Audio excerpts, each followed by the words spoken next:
ጊዜ ይጮሃል። የመጀመሪያ የተገናኘን ሰሞን እንዲህ ነበር። ይቅርታ ሸንኮራ፣ ማን ነው? ሰሚራ ሰላም ነው ማለት አሰላሙ አለይኩም። አብሽር፣ የለመደ ምላስ ምን ታደርገው። ወአለይኩም ሰላም ወራህመቱላህ። ማን ነህ? ሻርክ። ኧረ እኔ ስሜን ብነግርሽ አይሻል? ጸጉሩን እየጠቀለለ ነበር። ባይሆን ጸጉርህን ፈተሽ ጨርስ እናውራ። እኔ እኮ ለቁም ነገር ነው የፈለኩሽ።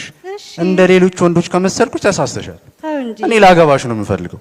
ኧረ ይቺ ደግሞ የመቼ መጤ መግቢያ ናት እባክህ ብዬው ጥዬው ሄድኩኝ። ይገርማችኋል፣ መግቢያ በራቸውን መቀየር ልምዳቸው ነው።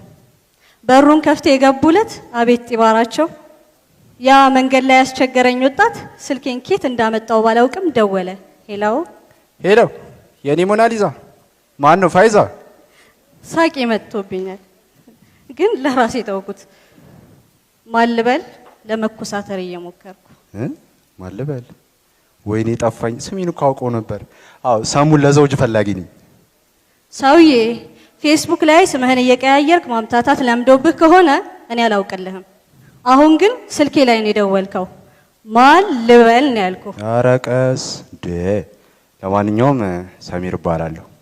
እሺ ምን ልርዳ? ወደ ጉዳይህ ትገባለህ? ትላንትና መንገድ ላይ ያገኘሁሽ ልጅ ነኝ። አወቅሽኝ? ያ ከመልክ በፊት ቅጥነት የሚታየው አልኩት። ትንሽ ለመኩራራት ይሁን ለመግደርደር ብቻ የሆነው ሆኖ እንዲሁ እየመለስኩለት። እሱ ግን አገባቡን ለማሳመር ከመናደድ ይልቅ ሳቀ።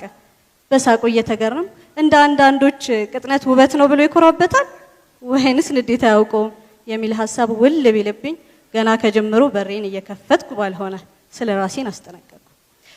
ያው ብዙ ጊዜ ሰዎች በየትኛው መግቢያ ስታይላቸው ተጠቅመው እንደሚገቡብን አናውቅም። ወዲያው ሲታወሰኝ እንደምንም ራሴን አረጋግቼ ለምን ደወልክ ኮስተር ለማለት እያዳዳኝ ሱቢ ሰገድሽ ወይ ልልሽ ነው።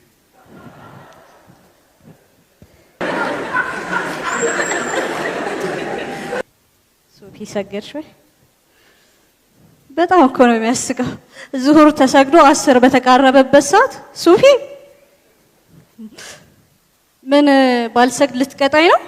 ደግሞ መስገድ አለመስገድን የግድ ላንተ ማሳወቅ አይጠበቅብኝም። ኧረ ስለምን መቀጣት ነው የምታወሪው? ይልቅ 10 ሰላት ለመስገድ ወደ መስጂድ እየሄድኩ ስለሆነ ዱዓ ላደርግልሽ ነው። ተውበትም አደርግልሻለሁ። ወይ ጉድ! ጉድ እኮ ነው። እንግዲህ መስጂድ እሄዳለሁ የሚለውን ሪፖርት ለማቅረብ ነው መሆኑ ነው። ምስኪን አታምጣው ብለው አምጥቶ ቆለለው አለ ያገሬ ሰው። ጭራሽ ተውበት አደርግልሻለሁ። ዘንድሮ ግን ምን ጉድ ነው የሚያሰማን? በንግግሩ በውስጤ እየተሰለሰል